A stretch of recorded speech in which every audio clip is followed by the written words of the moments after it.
ambition. And this puts a pinch onto Immortals, because while Pobelta is a known Victor player, he was kind of the NA crown in terms of playing a lot of Victor in a region where Victor wasn't that popular. You know that if you don't take it, Samsung will take it. So that's why the mind game here is you now have to take Victor. Victor is a safe blind pick. Victor is strong in the 623 meta, but drafting your mid laner blind, even if it's Victor, takes away options on the red side, especially in a world where top lane counter pick really doesn't mean anything. Waiting for last pick to take your Maokai into Poppy doesn't really change the draft. It's probably going to be tanks in top, and if you're forced to take your mid lane blind, you lose some other options. Ooh, well, we see the hover over the Fiora. I don't think we're going to see that one locked in. Will be Zyra here for Ole in the support role, and looks like it will just be Orianna coming in third game in a row for Pobelter. So now it's Victor or Taliyah. Victor makes the most sense. It's the champion the Crown has played the most. 31% of his career games, almost a third of his career games are on that Victor. But if they're actually holding it longer, suddenly the chance of Taliyah or a new pick goes up, because they've already shown the Taliyah. Maokai, predictably, is taken. Interesting that Samsung takes Maokai over Poppy. Poppy that's available, yeah. It's really odd that she hasn't been prioritized more so here for Gyeonggi. Now, this particular game, maybe you look at the other side and see double AoE magic damage Wombo, and you're like, okay, the price of the Vengeful Maelstrom has gone up. Suddenly that's a very useful ability to reduce AoE damage, but consistently Samsung hasn't seemed super interested in the Poppy pick, which we thought the Poppy and Nautilus were the two top tier. Seems like Maokai is an argument for being top tier as well. Yeah. And the Jhin coming in for Ruler, so that, that pick that had eluded him for so very long during the summer split, being that Ashe and Silverbot, will go in for the Jhin this time around. Looks like Flame might just lock in the Poppy, so now going to be looking for that ADC or that jungle. Looks like they're going to hold off on the jungle. Last pick that one for Immortals. See the final picks from Samsung. So Poppy and Varus locked in, so our second Varus ADC. So suddenly they're leaving jungle for last pick, which to me suggests maybe we'll see one of those other junglers that's been around but not contested much, and a pick that we know is strong, and that's the Hecarim. I'd actually really like to see Hecarim on the side of Immortals, given the draft they have and given how strong Hecarim is at power farming. Before we get to that point, let's look at Samsung closing out their draft. The Taliyah once again against the Orianna makes some sense given what we saw in the last game. The MF. And I get my request there. Now he can just swap over to Victor and be happy, or maybe get frisky, because we shouldn't talk about hovers, but I think Taliyah will be the way forward. Yeah, I mean, it worked so well for them in the last game. I mean, Gyeonggi with the TPs actually coming through this time. The Weaver's walls were always on point by Crown, except for that time that he locked himself into the wall Raptor itself. Pit, that was about the ride, not the wall. It was a great wall. It was a beautiful wall. Never seen a better wall in my life. Man, Taliyah being back in the meta opens up some sick memes, Achilles. It really does. But who was paying for those walls in the first game? As far as I could tell, it was Immortals. Immortals paid for the wall themselves. They got them to pay for the wall. Yep. Nice. Somehow I don't think that's going to happen outside the game. But Rek'Sai, so no big surprising pick here for the jungle. Just going to go back to that Rek'Sai, leaving us in some suspense there for a while. But in the end, it's fairly expected from these squads. I mean, Dardoch's been playing a very good game on this Rek'Sai, so it makes sense that they want to come back to this. But not showing some variance might be a little bit questionable. I mean, the Rek'Sai's fine. It fits the comp. It's a strong pick, but it doesn't really vindicate the last pick status, right? They didn't get frisky. They didn't go for something crazy. They went for the Rek'Sai again. Samsung were very practiced against Rek'Sai in the first game of the day. Let's see if they can adjust that at all here. That is the question as we get ready to get onto the Rift here for Game 2. So Immortals do or die time. So they don't want to end up in that elimination match at the end of the day. So a win here will keep their hopes alive.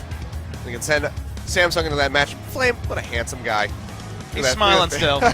Big smile there from Flame. He's like, I know what to do. I just look into the camera as it moves past me. He's like, I've been here before. Not that many times, funnily enough. That's true. It's been a while. Didn't play at all in summer. Yep, he's readjusted to the LCK scene. But all right, let's go ahead and get loaded up for Game 2.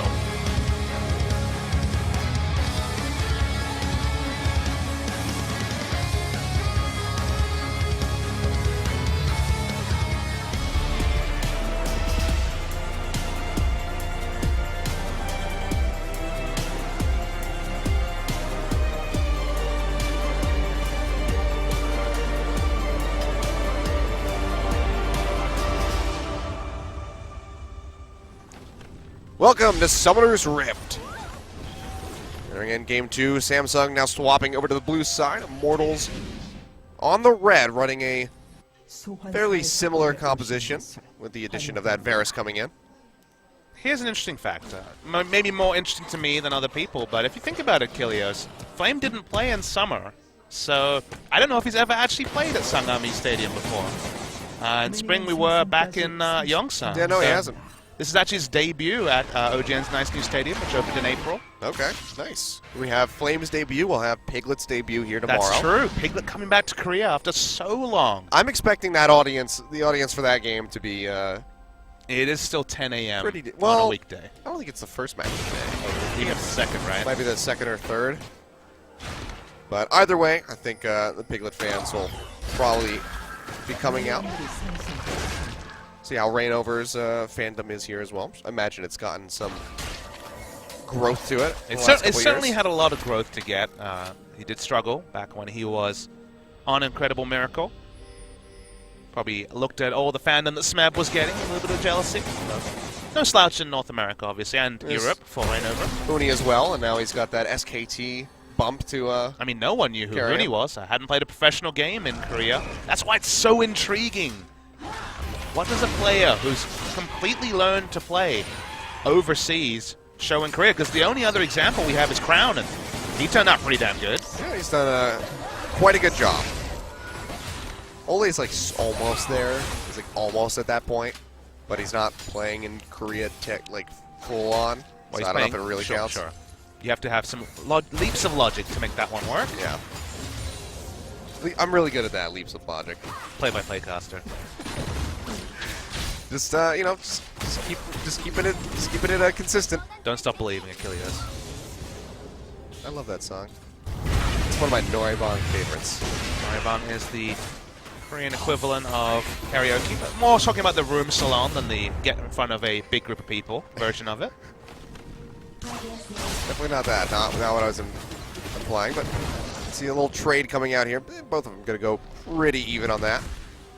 But Crown being shoved away from the waves. Going to get Pobelter back in here a little bit faster. You can see Dardoch waiting for a cheeky gank. He's got to tunnel in.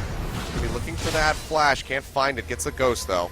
So they'll at least walk away with one summoner spell burned out by Crown. Yeah, the last time in the meta, it wasn't Ghost Flash, right? It was Flash Teleport that was the big take on Talia. Now, Ghost into walking towards a wall gives you that passive as well. So, ability to escape is very, very good for the Talia.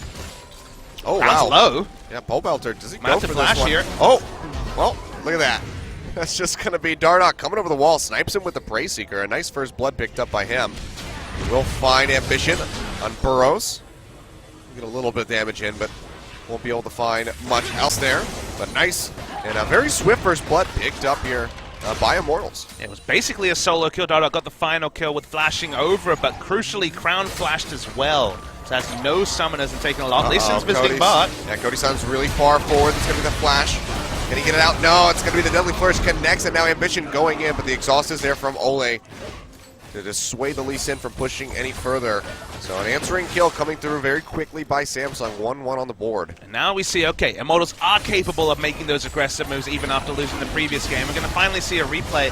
Crown just kind of opted into taking more damage. Good stuff from Pobelter. He could have flashed himself, but it was Dardoch. And actually, yeah, so it wasn't a prediction. It was just a straight line. There's more fighting in bot lane. Yeah, Ruler and Cord JJ getting aggressed on by Dardoch. He's just trying to keep up the pressure across the map. Won't be able to find the kill, though. That was hilarious because he literally flashed away from the ball straight into a Prey Seeker. That's when you feel bad. You're like, really? Why didn't I flash diagonally down the lane? I guess, well, technically by the angle, it's straight down, but would have actually got him out to safety. But either way, a good pick up by Dardoch. I mean, he feels hard done by, but literally he overstayed, so deserved to be put to the sword in one way or the other. Yeah, that was definitely his own doing.